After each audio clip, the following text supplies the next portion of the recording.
안녕하세요. 책 읽어주는 편안한 엄마입니다. 달동네 나물장사 과부댁 딸이라는 것보다도 고교 졸업이라는 학력이 가장 많은 반대를 받았다. 그러나 원호 가족인 은옥은 독립유공자의 딸이었다. 그 사실은 집안의 반대를 무마시켰다. 물질적 형편의 차이가 장애 요소가 아니라면 학력도 마찬가지라는 논리가 독립유공자의 핏줄이라는 후광을 얻고 성립이 된 것인지는 몰랐다. 노순자 지음. 착각. 어둠이 내리고 있었다.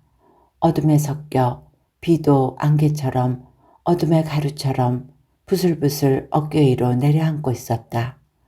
시간의 도도한 속도를 보여주는 듯 어둠과 물안개 같은 비는 소리 없이 내려 조금씩 땅으로 스며들었다. 시간 역시 슬그머니 대지를 덮는 어둠 속에서 한순간의 멈춤도 없이 흐르는 속도의 얼굴을 감추고 여전히 도도하게 흐르길 계속할 것이다. 청량리 역전은 소란스럽고 지저분했다. 여자는 중간쯤에 나왔다. 재민과 눈이 마주치자 여자는 잠시 멈추어 서 있었다. 그가 다가오자 여자는 주위의 시선을 아랑곳하지 않고 몸을 기대며 소리를 죽여 흐느꼈다. 몸은 괜찮아? 여자의 눈물에 혐오감을 느끼면서 재민은 고개를 끄덕이는 여자의 팔을 잡았다. 그가 여자의 팔을 잡는 것은 겨드랑이 사이로 파고드는 체온을 막으려는 반사적인 행동인지도 몰랐다. 그들은 방금 도착한 사람들과 떠나려는 사람들로 붐비는 인파에 섞여서 걸음을 옮겼다. 재민은 여자의 팔을 잡고 길가의 여관으로 들어갔다. 여자는 고개를 숙인 채 아직도 울음을 그치지 않고 따랐다. 그는 한 손으로 돈을 꺼내 숙박 요금을 지불하고 역시 한 손으로 숙박계의 이름과 주소를 적었다. 여자는 훌쩍이면서 그의 손에 조금은 우악스럽게 한 팔을 잡힌 채 다른 손으로 눈물을 훔쳤다. 그들은 안내하는 여인을 따라 엘리베이터를 타고 5층으로 올라갔고 한 방으로 안내되었다. 껌벅껌벅 하다가 켜진 형광등 불빛이 침대와 옷장을 비추고 분홍색 커튼이 내려져 있는 방 안을 비추었다. 방 안에는 욕정의 냄새가 고여있는 듯 하였다. 재미는 구토를 느꼈다. 여인이 목욕탕은 여기에요 하며 방문 옆의 욕실 문을 열어 보여주려다 아직도 여자가 훌쩍거리며 남자에게 팔을 잡힌 채 고개를 숙이고 있고 여자의 팔을 잡은 남자도 맥없이 서 있는 것을 바라보다 잘 쉬라는 인사도 없이 나가버렸다. 재미는 여자를 방 안으로 떠다 밀었다. 고여있던 욕정의 냄새가 부서져 흩어지는 것이 아니라 살아 꿈틀거리면서 그를 건드려 오는 것 같았다. 여자는 내던져진 보퉁이처럼 굴러서 한 구석에 비스듬히 앉으며 조금 더 크게 본격적으로 울기 시작했다. 그는 힘이 빠진 손길로 웃옷을 벗어걸고 여자를 바라보며 침대에 걸터 앉았다. 여자는 여전히 울고 있고 그는 천천히 커튼을 젖히고 창문을 열었다. 자동차의 소음이 청각에 돌개바람을 일으키듯 찬바람과 함께 방 안으로 쏟아져 들어왔다. 그 소음에는 소음의 진동수만큼 매연도 섞여 있었다. 그는 욕정의 냄새와 매연과 어느 것이 파괴력이 강할까를 순간적으로 생각하다가 창을 닫았다. 하나를 닫고 또 하나를 마저 닫았을 때 소음은 어렴풋하게 밀려나가고 후덥지근한 욕정의 냄새는 불어든 바깥바람으로 희석이 된 듯 했다. 바깥바람에 오염물질들과 함께 봄의 입김이 서려있는 것처럼 쾌락의 부패한 냄새 안에 생명감이 들어있을 것이었다. 그만 울어. 너무 울면 골치 아프더라고. 셔츠 주머니에서 담배 한 개비를 뽑아 불을 댕기며 그는 예사롭게 여자를 달랬다. 조금 커졌던 여자의 울음소리는 잦아들면서 이따금 숨을 몰아쉬는 한숨과 비슷한 흐느낌으로 변했다. 재미는 말없이 담배를 태웠다. 여자가 여전히 이따금 숨을 몰아쉬며 울음 끝의 흐느낌 소리를 내면서 불똥이 꺼멓게 얼룩진 노란색 플라스틱 재떨이를 가져다가 침대 위에 올려놓고 주전자에 물을 살그머니 조금 부었다. 재미는 고개를 돌렸다. 여자 특유의 누구에게나 입안에 든 혀처럼 엽엽하게 움직이는 성미에 구역질이 났다. 그것이 창녀의 근성이라는 것을 알게 되기까지 얼마나 오랜 시간을 소비해야 했던가. 어쩌면 여자의 그 창녀 근성을 알기 위해서 자신은 젊음과 재산과 인생을 송두리째 바친 것은 아닐까. 그런데도 그 천벌을 받아 마땅한 아내를 용서해야 한다는 것은 이해할 길이 없다. 과연 아내란 매운 굴의 가석까지 찾아다가 용서하고 사랑해 주어야 하는 존재인가? 그것이 진정한 사랑이라는 말인가? 그렇다면 그 사랑이란 것은 치욕과 무엇이 다른가? 그는 진정코 이해할 수가 없다. 호세아 예언자가 야훼의 명을 따랐듯이 그는 모친의 명령 아닌 애원에 따랐을 뿐이다. 문제의 호세아 예언서를 읽은 것도 어머니의 성화를 당해낼 방법이 없었기 때문이다. 아니, 딸아이 때문인지도 모른다.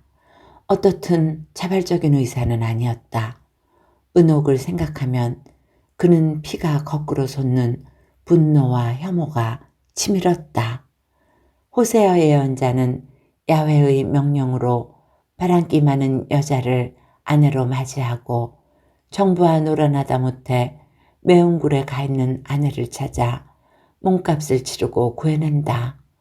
예언자가 그것을 이해하려 했는지 이해하지 못하는 채 무조건 야훼의 명을 묵묵히 따른 것인지는 성서에 설명되어 있지 않다. 그는 그저 바람둥이 여인과 혼인하여 저주라는 이름의 딸과 천덕꾸러기라는 이름의 아들과 버린 자식이라는 이름의 아들 3남매를 두었다. 그리고 매운 굴에 가 있는 아내를 찾아 몸값을 치르고 데려옴으로써 저주라는 딸이 희망이 되고 천덕꾸러기는 자비가 되고 버린 자식은 내 자식으로 바뀌는 야훼의 은총을 받는다.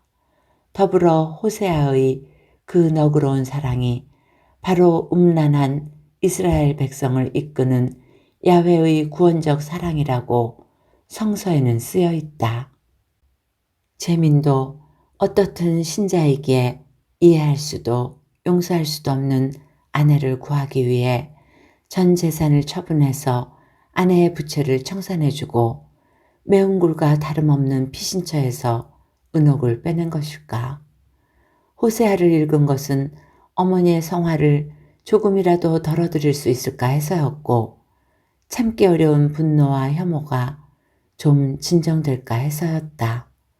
그리고 그가 아내를 버리지 않고 끝까지 거두는 것은 어머니의 광신에 가까운 신앙의 감화도 아니고 호세아 예언서의 감동적인 사랑 때문도 아니고 그저 오랜 세월 속에 시련이 거듭되면서 조금씩 지쳐가는 포기일 뿐임을 그 자신 외에는 아는 사람이 없다. 몇 해 전 비슷한 일을 당했을 때는 분노와 혐오가 피를 거꾸로 솟게 하는 지경은 아니었다. 그때는 사고를 치고 없어진 것이 아니었고 이따금 그래왔듯이 모든 것이 다 그대로 있는 채로 외출을 한 채 돌아오지를 않았다. 소식이 없는 채 며칠이 훌쩍 지나가 버렸다. 이 험한 세상에 사고를 당했나? 납치를 당했나? 전화 신호음이 울리면 심장이 곤두박질을 하듯 덜컹거리곤 했다. 갖은 불길한 상상에 가슴을 졸이며 처가로, 아내의 친구 집으로, 처이모가 산다는 강원도로 온갖 고장을 헤매며 찾아다니기도 했다. 그러나 그때도 이쪽에서 찾아낸 것은 아니고 그쪽에서 연락을 보내왔다. 끔찍이도 먼 남쪽 끝 공단도시에서였다. 그는 여자를 만나자마자 미리 생각을 해둔 것도 아닌데 미리 생각해둔 것처럼 팔을 끌고 길가의 낯선 여관으로 데리고 갔었다. 지금과 같은 이른 봄이 아닌 한여름철이었고 낯선 지방이었으며 재민도 여자도 5살씩 덜 먹었던 것이 지금과 달랐을 뿐이다. 사정이 어떻든 없어졌던 아내를 찾았다는 안도감은 며칠 동안 돌발 사고를 겁낸 끝이어서인지 노여움과 배신감을 폭발시켰고 아내를 힘껏 갈겨주고 싶은 충동을 일으켰다. 그러나 충동적으로 행동을 할 수는 없었다. 충동적으로 행동해서는 안 된다는 분별은 여자의 초라한 모양새를 측은하게 보이게 했고 이어서 상상하지도 않았던 동물적인 욕망이 일기했다. 그때는 그랬었다. 단순히 당황스러움과 모욕감과 배반감을 주체하지 못하고 낯선 고장의 낯선 사람들의 시선을 피해서 들어간 여관방의 분위기가 그 시절만 해도 구역질이라든가 혐오감 따위를 일으키지는 않았다. 아니, 그것은 여관방에서 오는 것이 아닌 여자에게서 오는 것인지 몰랐다. 그때는 여자를 이해하기 위해 거의 필사적인 노력을 하던 때였다. 말을 좀 해봐. 도대체 뭐가 불만인 거야? 왜 또 나갔어? 그때도 재민의 목소리는 높지 못했다. 담배 연기를 한숨처럼 뱉어내면서 나직하게 그러나 점점 커지는 분노를 어금니로 부수며 신음 같은 말을 입 밖으로 밀어냈다. 여자는 눈을 깜박거렸다. 그때만 해도 재민은 자기가 무엇을 잘못했는가부터 생각했었다. 아내가 남이 모르는 고민거리를 가지고 있지 않고서야 이런 비상식적이며 무책임한 일이 일어날 수 없는 것이었다. 그것이 그가 할 수 있는 생각이었다. 남편인 자기가 무슨 잘못을 저질렀거나 시집 식구들인 어머니나 아우가 아내에게 오해 살 만한 일을 했거나 무엇인가 원인이 있지 않고서는 아이를 가진 엄마가 이유도 없이 집을 나가서 일주일 이상 소식이 없을 수가 있는지 그로서는 판단이 서지 않았다. 자연히 생각은 불길한 사고 쪽으로 기울었고 그래서 여자가 초라한 모습으로 버스터미널에 나타났을 때는 우라가 치밀기에 앞서 한숨이 나왔다. 여자는 그에게서 돈을 받아가지고 몇 걸음 뒤에 처져 있던 입술과 손톱이 시커먼 여자에게 가서 꺼내보지도 않고 안겨주었다. 재미는 돈의 용처를 묻지 않았었다. 화투를 치다가 돈을 잃고 밥값, 숙박 요금이 얹혀서 액수가 커졌다는 전화로 설명한 여자의 말 그대로의 금액을 봉투에 넣어다 가지고 돈 얘기는 더 이상 입에 올리지 않았다. 그것은 여자의 말을 믿고 안 믿고의 문제가 아니었다. 그 돈을 갚아주어야 집에 올 수 있다니 갚아준 것뿐이었다. 기분은 고약했으나 기분 따위에 비중을 둘 계제가 아니었다. 그러한 그의 눈에 여자는 고약하다기보다 한심하고 불쌍하게 보였다.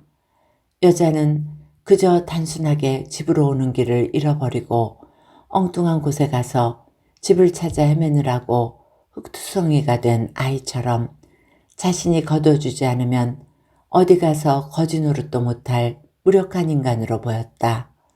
여자는 이따금 그렇게 불쌍하고 무력하고 측은한 꼴이 되곤 했다. 가냘픈 생김새에 맹한 듯 모자란 듯 보이는 멍청한 표정이 그러했다.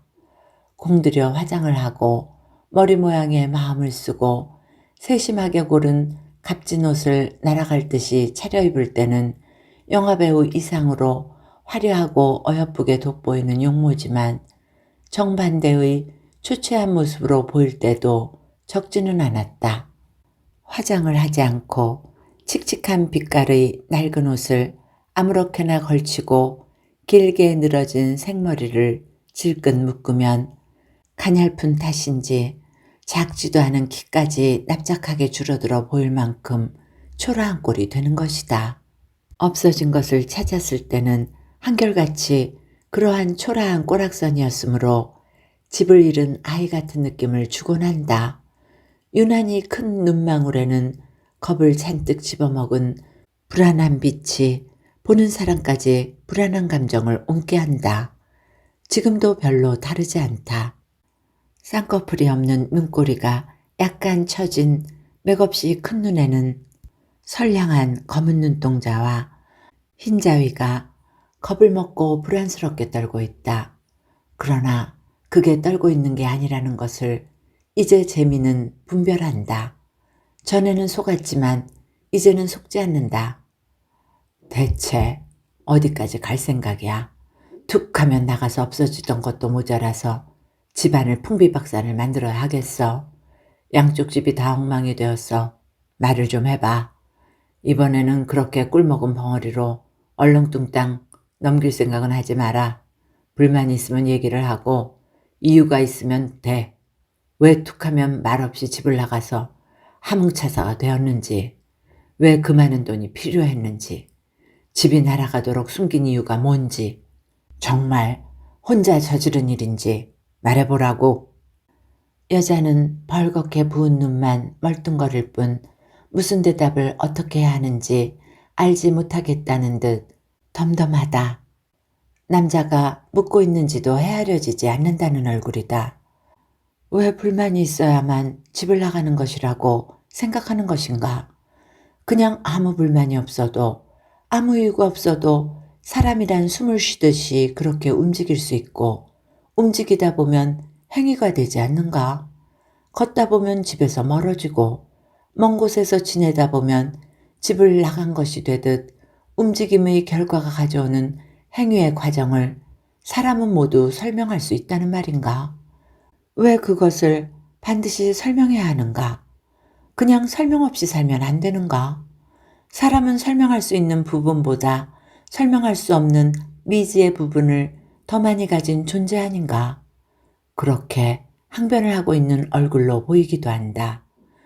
여자는 처음 백화점에서 도무지 이해를 할 수가 없는, 그러니까 무엇에 소용이 될 물건도 아니고 값이 비싼 것도 아닌, 있어도 그만이고 없어도 그만인 몇 푼 되지도 않는 종이꽃을 훔치다 들켜서 잡혔고, 재민이 연락을 받고 데리러 갔을 때 그런 비슷한 사실을 늘어놓았다. 그때는 지금처럼 여자의 증세가 심각한 걸 모를 때였다. 따라서 재민이 여자의 그 푼수 같은 짓거리에 넌더리를 낼 때도 아니었으므로 당연히 내외 사이에 절벽 같은 장벽이 가로놓여 있지도 않았다. 그래서 여자는 그야말로 귀신이 벽시 까먹는 소리 같은 얘기를 잘도 조잘거릴 때였는데, 한심하고 기막힌 것은 그 시절에는 재민에게 여자의 그 미친 소리들이 그럴 수 없이 매력적으로 들렸다는 사실이다. 어이없는 일이지만 그건 뒤집을 수 없는 명백한 사실이다. 재민은 여인의 요설에 현혹당했고, 감수성이 메마른 자신과는 달리 감수성이 풍부한 사람은 그럴 수도 있으려니 믿었다. 백화점을 돌다 보면 있지 가지고 싶은 물건을 보게 되고, 계속 백화점을 돌다 보면 그 물건이 가방 안에 들어와 있을 때가 있걸랑? 근데 그것이 값을 지불하고 산 것인지 아니면 저절로 그 물건이 가지고 싶어 하는 사람을 알아보고 요술을 부려가지고 들어와 있는 것인지 헷갈린다고. 고개까지 갸웃거리면서 연극대사 외듯이 조잘거리고, 여자가 배시시 웃으면 얘기 내용이 이치에 닿는지 안 닿는지 분별이 안 되는 채로 그는 그저 여자의 그 웃음에 홀려 여자가 조잘거리는 말을 액면 그대로 믿곤 했었다. 여자는 그런 종류의 구름 잡는 소리를 아주 그럴듯하게 아무리 그른 소리라도 듣는 사람은 옳은 소리로 착각하게 만들 만큼 사람을 홀리는 데가 있었다. 아니, 대부분의 사람들은 속아 넘어가지 않을 것이다. 아마도 홀려서 속아 넘어가는 것은 이 세상에서 재민 한 사람과 인감도장을 위조해준 동사무소 직원과 담보 없이 대출해준 지점장과 돈을 떼어먹힌 사람들 정도일 것이다. 신혼을 지내고 주부티가 날 무렵 그녀는 아주 늦게 새벽이 되어 들어온 적이 있었고 그것이 시작이었다. 늦게라도 들어온 것은 다행이고 전화 한 통 없이 외박을 하는 일이 생기더니 뒤늦게 장모가 전화를 하거나 데리고 오는 일로 발전되었다. 자주 발생하는 일이 아니어서 집안이 어지간히 소란하도록 어른들이 걱정을 하고 잠을 설쳐도 일단 여자가 돌아오면 언제 그랬더냐 싶게 조용해졌으므로 그도 가족들도 그 일을 문제 삼지는 않았다. 긁어 부스럼을 만들 이유가 없을 만큼 여자는 재민에게도 시부모에게도 회사 동료들이나 동네와 이웃 주민들, 재민의 친구들에게도 잘했고 살림 역시 과히 나무랄 때가 눈에 띄지 않았다. 특히 누구나 여자를 좋아할 수밖에 없는 이유는 입안에 든 혀처럼 움직여주는 엽엽함 외에 음식 솜씨가 남다르다는 점이었다. 여자는 힘도 안 들이고 그렇게 맛있는 음식을 잘 만들었다. 손놀림이 재고 빨라서인지 여자는 무슨 음식이든 수선을 떠는 법 없이 조용히 맛있게 만들었다. 다만 정리를 한다든가 청소를 하는 일에는 젬병이어서 일수 놀림거리가 되었지만 세상에 결점 없는 사람은 없는 법이므로 여자의 정리할 줄 모르는 성격은 흉이 아니었다. 청소쯤이야 파출부가 대신할 수 있는 일이기도 했다. 가끔 소리 없이 나가서 없어져 버리는 병통만 아니라면 아내는 천사와 다름이 없었다. 그 소리 없이 나가서 없어져 버리는 병통도 초창기에는 아내의 얘기를 들으면 아무 문제가 아닌 듯 했었다. 산책을 하다 보면 어딘지 모르는 곳을 걷고 있는 걸 발견하게 되고 그러면 그곳이 어딘지 알기 위해서라도 모르는 사람하고 이야기를 하게 되고 이야기를 하다 보면 모르는 사람이 아는 사람이 되잖아. 그럼 그 사람하고 사귀고 싶어지고 사귀느라고 시간이 걸리고 자연히 집에 돌아갈 시간이 늦어지기도 하고 잊어버려지기도 하는데 그것이 나쁜 일이야? 찾으러 오지 않아도 집에 가야 한다는 것을 생각해내면 돌아가게 될 터인데 돌아가려고 생각하고 있을 때 찾아와가지고 정신이 있냐 없냐 어디를 헤매고 돌아다니는 것이냐 굉장한 죄인처럼 몰아세우면 정말로 내가 큰 잘못을 저지른 죄인이 된 것 같아서 죽고 싶어진다고. 당신은 내가 죽기를 바라? 죽기를 바라는 건 아니잖아. 여자가 그렇게 말하면 여자의 그 어질게 보이는 눈매와 복스러운 코와 애교스러운 입술에 떠오르는 미소가 아름다워서 감히 여자의 말이 정신 나간 소리라는 걸 깨달을 수가 없었다. 여자의 말은 콩을 파치라고 하면 그 콩이 당장 파츠로 바꿔야 할 만큼 그렇게 사람을 홀리곤 하였다. 그 사람 홀리는 미소와 아름다움과 입안에 든 혀처럼 사람의 비위를 잘 맞추는 애교스러움에 이 여자가 때때로 심상치 않은 증세를 보이는 정신질환자라든가 가치관이 잘못되었어도 한참 비뚤어진 문제의 여성이라는 생각은 할 수가 없었다. 아니, 여자는 결코 문제만을 가진 것이 아니었다. 여자가 가진 여러 가지 좋은 점에 비한다면 여자의 이상한 증상을 문제라고 할 수는 없을지 몰랐다. 여자가 재민에게 기억된 것은 사후 야외 소풍날이었다. 여자는 노래를 불렀는데 하필이면 재민이 그 앞에 있어 여자의 눈은 노래 부르는 내내 그에게 고정되어 있었다. 여자의 눈이 검은 동자가 많아서 꽤 예쁘고 얼굴도 미인축에 든다는 것은 나중에 한 일이고 당시에는 자신에게 고정되어 움직이지 않는 눈이 애처로웠다. 그가 시선을 비키면 간신히 이어지고 있는 어지간히 못 부르는 노래가 끊겨버리고 그러면 그 눈은 울어버릴 듯이 여겨졌다. 그 담담한 듯한, 무표정한 듯한, 슬픈 듯한 표정도 마음에 걸렸다. 그리곤 잊었는데 복도에서 마주치게 된 여자는 당돌하게 중매를 서겠노라고 하였다. 여자는 재민의 마음을 들여다보기라도 한 듯이 대답도 하기 전에 감히 격리직 여사원이 차장님께 중매를 한다는 게 언짢으신 건 아니겠죠? 차장님이 화통하신 분이라는 건 회사가 다 알기 때문에 말씀드리는 거예요. 외국에서 돌아온 친구인데 차장님하고 꼭 어울릴 거예요. 그러며 준비라도 해둔 것처럼 날짜와 시간을 말했다. 아첨이 섞였건 진심이건 칭찬에 약한 것이 인간의 공통된 약점이어서 화통한 사람이라는 말을 들은 재미는 여자의 말에 따라 지정해주는 날짜의 지정된 시간에 지하 다방으로 내려갔고 교수를 소개받았다. 그 교수는 출중해 보였으나 별 느낌이 없었다.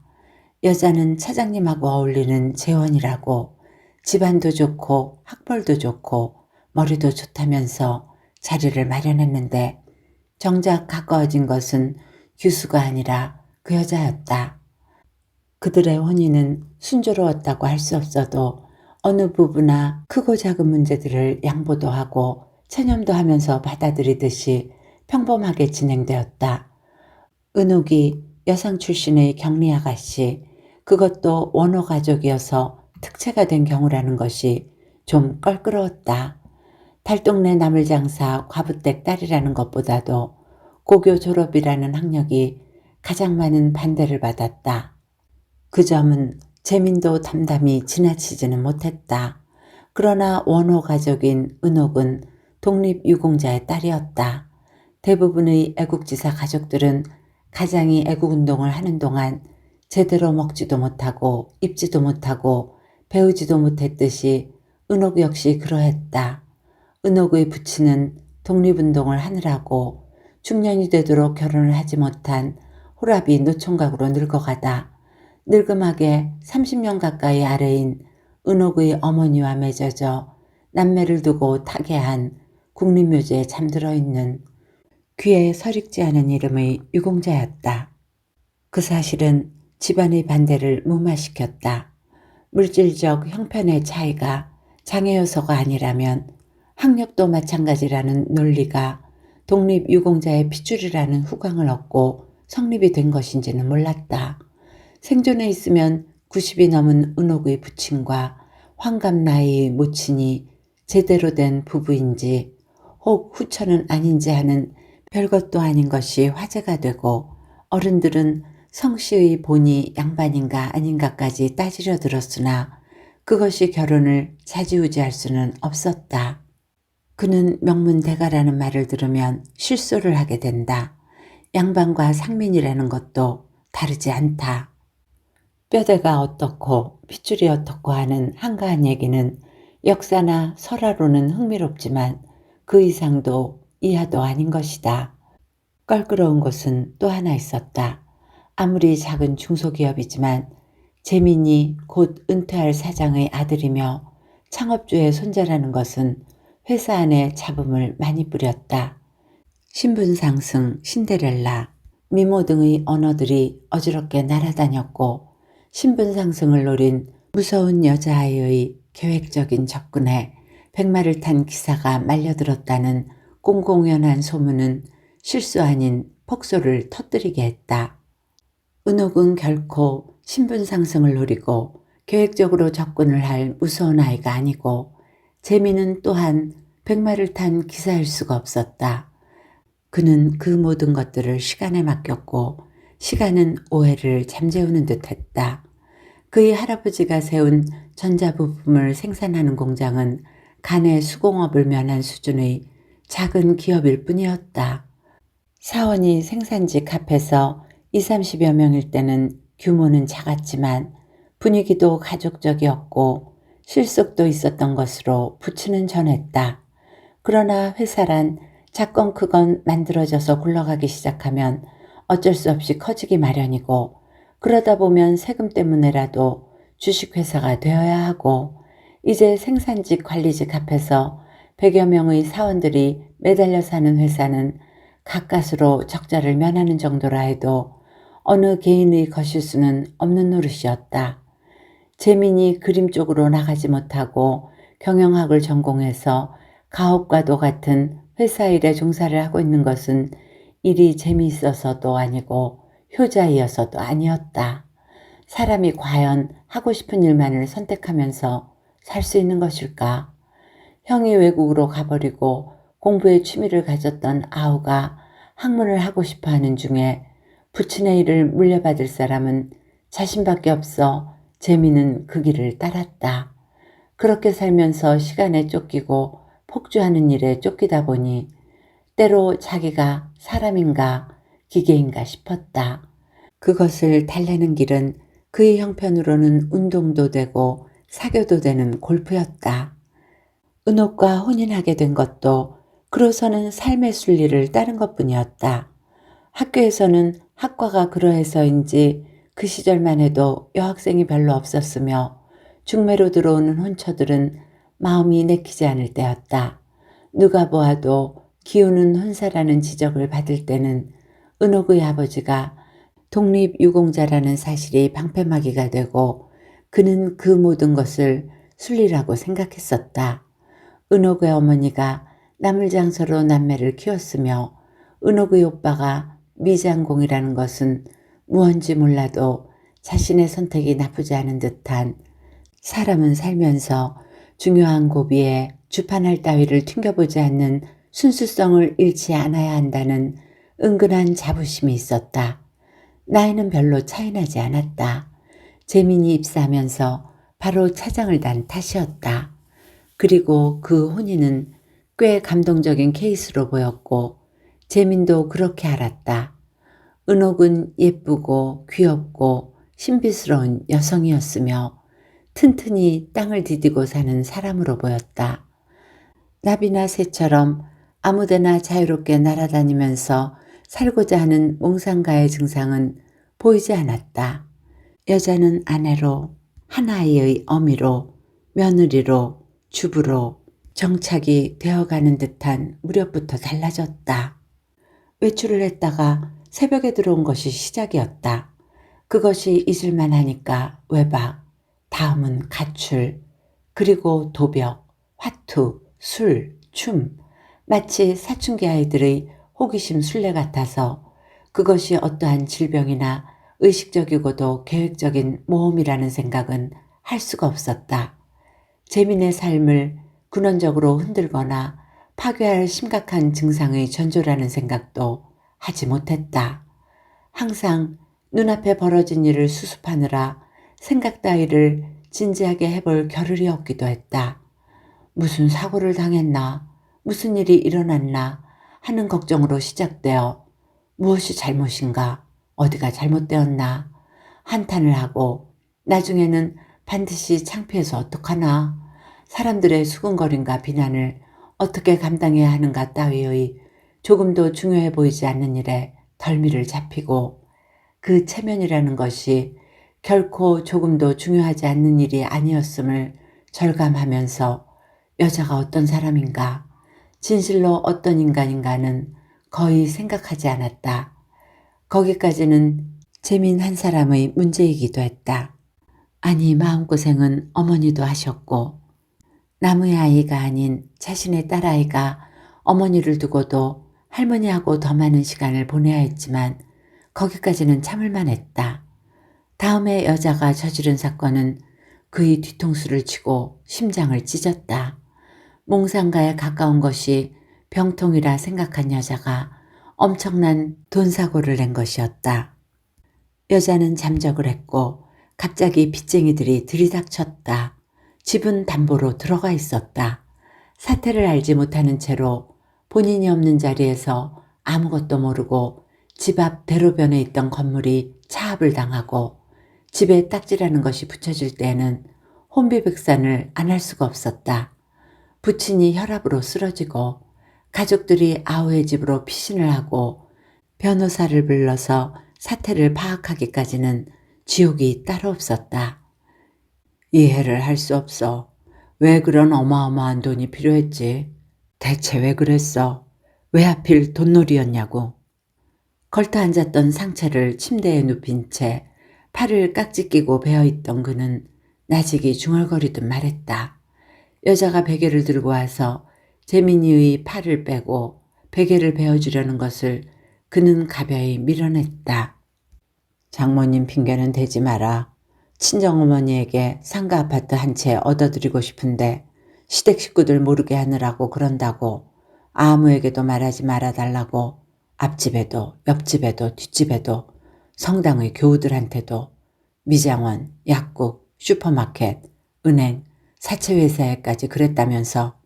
아니, 캐나다에 있는 형이 교통사고를 당해서 돈을 보내야 하고 조카가 신장투석 때문에 정신없이 돈이 들어가서 그러니 빌려달란다고 하고 핑계를 대도 어떻게 그렇게 교묘할 수가 있지. 캐나다에 사는 형이 교통사고 당한 것, 조카가 신장투석하는 것, 그 우한까지도 당신은 돈노름이 명분으로 밖에는 안 보였던가 보지. 재미는 제풀에 말을 그쳤다. 이미 지나간 소용없는 일이다. 회사를 넘겨야 했을 때 중역들은 혀를 차며 국립묘지에 누워있는 분이 벌떡 일어날 일이라고 했다. 독립유공자의 딸이 어떻게 그럴 수가 있느냐는 것이었다. 주식을 넘기고 재민 부자와 간부 중역들이 그만두는 선에서 다른 사원들에게는 피해가 가지 않도록 최소한 회사만은 살리는 방법을 모색했으나 회사는 넘어간 지 몇 개월 안 되어 이름이 바뀌었다.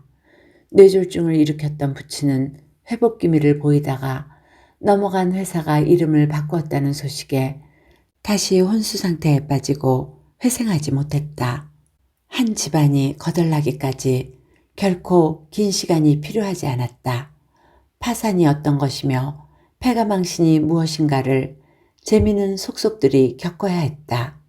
그 외에도 그는 걸어 다니거나 앉아있거나 잠자리에 들거나 저런 병신 마누라 하나 건사를 못해서 회사를 날리고 그래도 정신 못 차리고 마누라만 찾아 헤매고 다니는 벨 없는 등신이라는 손가락질을 언제나 뒤통수에 달고 다녀야 했다. 귓속에서는 벌레가 기어다니듯 마누라 하나 건사를 못하는 육신 멀쩡한 등신이라는 말이 윙윙거렸다. 입이 열이라도 할 말이 없어요. 미안해. 마여사가 아르헨티나로 도망칠 줄은 몰랐어. 내가 지명수배만 받지 않았어도 출국 금지 당하기 전에 빠져나가기만 했어도 이 지경이 되지는 않았을 거야. 내가 끌어모은 것도 많지만 내가 받아야 할 건 그 이상이야. 계산상으로는 집이 날아갈 일이 아니야. 내가 이혼 청구를 왜 했는데. 회사를 건지려고 이혼 각오까지 했어. 당신한테 피해 안 가게 하려고. 그래서 말도 없이 집을 나왔고 인감을 위조하는 강한 큰 범법 행위도 했어. 그냥 법적으로 처리했으면 건물 하나로 해결될 일이었어. 미쳤지. 당신이 왜 내 빚을 떠맡아가지고 일을 이 지경으로 만들어. 당신네 식구들은 사람들이 너무 한심해. 어떻게 겁없이 회사를 넘겨? 회사는 지켜야지. 회사가 무슨 상관이 있어. 그러니까 결혼을 하고 내가 회사 그냥 다니면 안 되냐고 사정했잖아. 내가 그냥 회사에 다녔으면 절대로 회사 넘어가도록 하지는 않았어. 그 여자들이 나한테 준 돈은 주식을 처분해서까지 갚을 필요가 없는 돈이라고. 알겠어? 이자로 그 여자들이 받아간 게 얼만데 그래.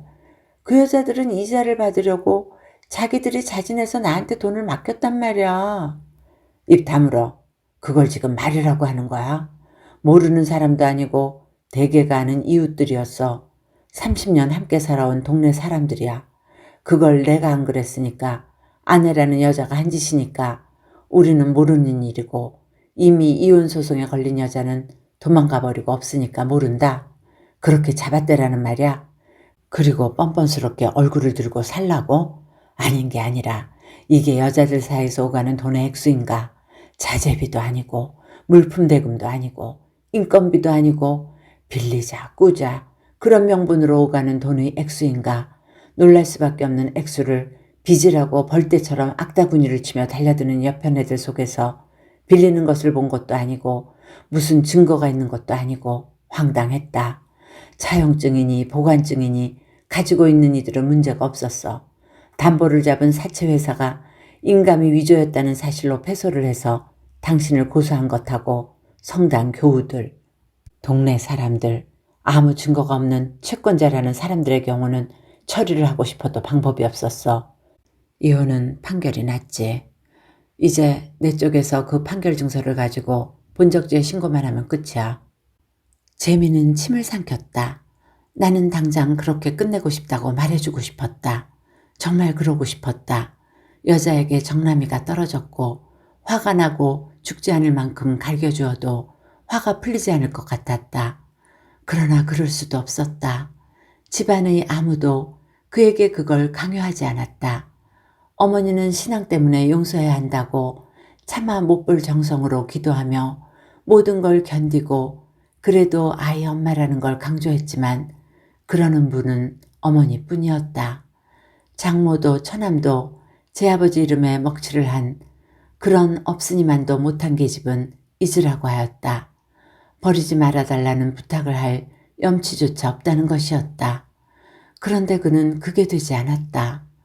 혼인을 작정할 때도 비슷한 연민이 있고 그 연민이 혼인을 밀고 나가게 했었다. 그 보이지 않는 힘 같은 것을 거스르고 싶지 않았었다. 정신을 못 차릴 일을 당하고도 뒷수습을 하면서도 또한 서울 한 동네의 유지였던 신분을 버리고 신도시의 아파트로 나가서 조그만 개인 사업을 시작하는 한편으로 여자를 수소문해 찾으면서도 그는 마음을 정하지 못했다. 이혼 판결문은 서랍에 들어있는 채였다. 정해진 시간에 신고를 하지 않으면 그들은 다시 부부로 돌아갈 것이다. 여자에게 내려진 지명수배도 시간이 지나면 시효를 잃게 될 것이다. 그는 그것을 기다리는 것일까? 자신의 마음이지만 알 수가 없다. 그야말로 강큰 일을 저질러 놓고 잠적한 여자가 어디 가서 마음 잘못 먹고 잘못된 것은 아닌가 걱정이 되었다. 우라통이 터지면서도 이해할 수 없는 채로 연민은 사라지지 않았다. 그리고 여자에게서 연락이 온 것이었다. 약초 재배를 하는 지리산 기슭의 농가에 몸붙여 살고 있어. 걱정하지 않아도 돼요. 청량리역으로 나와요.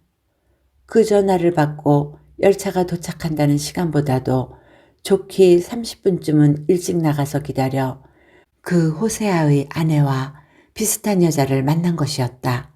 여자가 다시 울기 시작했다. 이해해요. 이해하고도 남아. 내 꼴을 보기도 싫을 거야. 입이 여린들 무슨 말을 할 수 있겠어. 아이가 보고 싶어. 내가 잘못이야. 이상하게 여자의 울음소리는 서럽게 들리지 않았다. 여자의 울음소리가 가증스럽게 들린다고 생각하는 순간에 재민의 입에서 흐느낌이 터져나왔다. 그는 서럽게 흐느꼈다. 나직한 울음은 오래 계속되었다. 다시 시작하자. 몇 년만 꾹 참고 기다리면 되겠지. 지나간 몇 년도 견디었는데 나머지 몇 년을 못 견딜 이유가 뭐겠어. 몇 년이 더 지나가면 젊음이라는 것에서는 멀어져 있겠지만 상관없잖아. 새로 시작했다는 사업은 어때? 전망이 괜찮아? 어차피 지금 세상에 대한민국에서 밥 못 먹어 못 사는 사람은 없어. 정원에 나무를 심고 못 심고 정원이 있는 집에 사는가 아파트에 사는가 내 집에 사는가 새 집에 사는가 그런 게 다를 뿐이야. 땀을 흘리면서 남에게 피해 안 주고 살기만 한다면 그건 전망이 괜찮은 거겠지. 그건 내가 땀 흘리고 사는 사람들에게 피해를 주었다는 뜻이야? 재미는 대답하지 않았다. 그는 얼굴에 남아있는 눈물의 흔적을 닦아내고 목욕탕으로 들어갔다. 그가 몸을 씻고 나왔을 때 여자가 욕실로 들어갔다.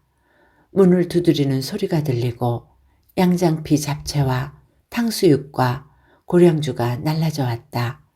재민이 몸을 씻는 동안 여자가 주문한 모양이었다. 침대 건너편 탁자에 놓인 음식 냄새에 그는 허기와 구역질을 동시에 느꼈다. 뒤미쳐 우라통이 치밀었다. 그는 음식들을 뒤집어 엎어버리고 싶은 충동을 느꼈다. 사람은 어디까지 거칠어질 수 있는 것일까? 그는 자제했다. 사소한 모든 충동들, 강렬한 모든 충동들은 일단 자제하고 보아야 한다는 식의 감정 조절 능력은 언제쯤부터 길러진 것일까? 타고난 성미일까? 언제나 온화한 아버지와 어머니의 영향일까? 신앙심이 돈독한 어머니의 철들기도 전부터의 가르침이었을까? 그는 음식은 별로 들지 않았다. 고량주를 몇 잔 마셨을 뿐이었다. 허기증도 구역질도 우라통도 그의 머릿속에서 숨을 죽이고 있었다. 여자는 잘 먹었다. 아마도 지리산 기슭의 약초를 재배하는 농가에 몸을 붙이고 사는 것이 거짓이 아니라면 여자의 사치스럽고 입이 짧은 식성은 많이 굶주려 있을지도 몰랐다. 여자의 볼에 술기운이 발갛게 물들어 있는 모양이 창녀의 아름다움인지 모르겠다고 생각하면서 재미는 침대에 등을 기댄 채 눈을 감았다. 더운 입김과 술 냄새와 오래도록 익숙했던 채취가 그의 몸을 감아왔다. 그는 자신도 모르게 벌떡 일어섰다가 여자의 눈에 지나가는 날카로운 빛에 찔린 듯 주저앉았다. 눈꼬리가 처져서 전혀 날카로움을 느낄 수 없던 여자의 눈빛은 매우 낯설었다. 여자가 그와 사이를 두고 탁자 앞에 놓인 의자에 앉았다. 그는 여자의 손을 잡았다. 구역질이 나고 우라통이 솟구쳐도 이미 여자와 갈라서기를 단념하고 받아들이기로 결정했다면 감정의 반란을 눌러야 했다.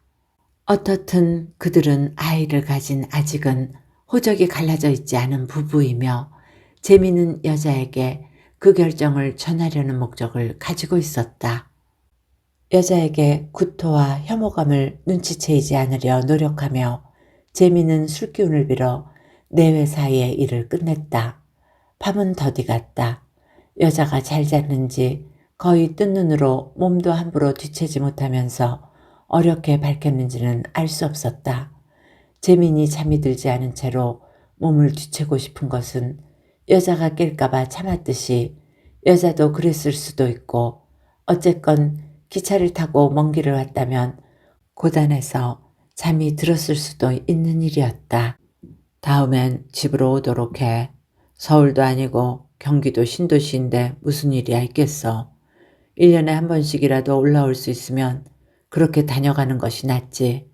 아마 친척들 간에는 쉽게 받아들이지 못하는 경우도 있을 거야. 그런 각오를 해줘. 나 당신 그만 만날까 해. 무슨 말이야? 나는 용서 따위를 받아야 하는 죄인이 아니야. 용서 따위 받을 만큼 잘못하지 않았어. 아니, 용서하겠다고 써붙인 당신 얼굴 보는 게 역겨워. 당신은 혼자 용서하고 당신 혼자 위대한 아량을 베풀라고. 나하고는 상관없는 일이야. 나는 당신이 싫어. 당신의 식구들 전부 싫어. 처음부터 그랬어. 돈 좀 있는 집에서 거지를 며느리로 맞았다는 식의 그 배부른 아량. 나 이제 안 참을 거야. 난 거지가 아니야. 나에게도 내 생활이 필요했어. 일이 이렇게 되어서 내가 죄인이 되었지만 누구에게나 실수가 있고 실패가 있어. 당신이나 당신 가족들은 항상 그랬지? 거지에게 적선을 베푼다는 식으로 나를 대했어. 나는 용서받을 일 없어. 그 용서하겠다는 얼굴 집어쳐. 사실은 당신이 나에게 용서를 빌어야 해. 당신이 돈 좀 있는 집에서 태어났다는 것으로 얼마나 많은 사람에게 보이지 않는 상처를 입히고 얼마나 많은 사람을 당신이 무시하며 짓밟아 왔는지 생각해 본 일이나 있어? 내가 그걸 당한 대표적인 예야. 그러니까 용서하네, 사랑하네, 그러지 말어. 그렇군. 이 세상에는 용서를 받을 사람은 한 명도 없을지 몰라. 모두 누군가에게 용서를 베풀겠노라고 모두 피해만 당하고 죄 지은 사람은 없어. 용서해줄 준비만 하고 사는 사람들 뿐인지도 몰라. 재밌군. 모두가 용서를 해주겠다는데 용서를 받을 사람은 한 명도 없다는 건 뭐야? 이 세상에는 죄인은 없고 천사들만? 아니, 선량한 신들만 살고 있다는 얘기가 되는 건가? 재밌다, 재밌어. 여자의 웃음소리가 허공으로 날아가고 있었다. 날이 밝아오고 있었다. 조금씩 검은 어둠의 뭉치들이 사라져가고 희끄무레한 빛이 허공으로 스며들고 있었다. 재미는 여자를 내버려둔 채 밖으로 나왔다. 날이 밝아오는 대기에는 시간의 도도한 속도가 잠시 얼굴을 드러내고 있었다. 이들이 고여있던 공중에 전성과 전봇대와 건물들이 형태를 드러내고 있었다.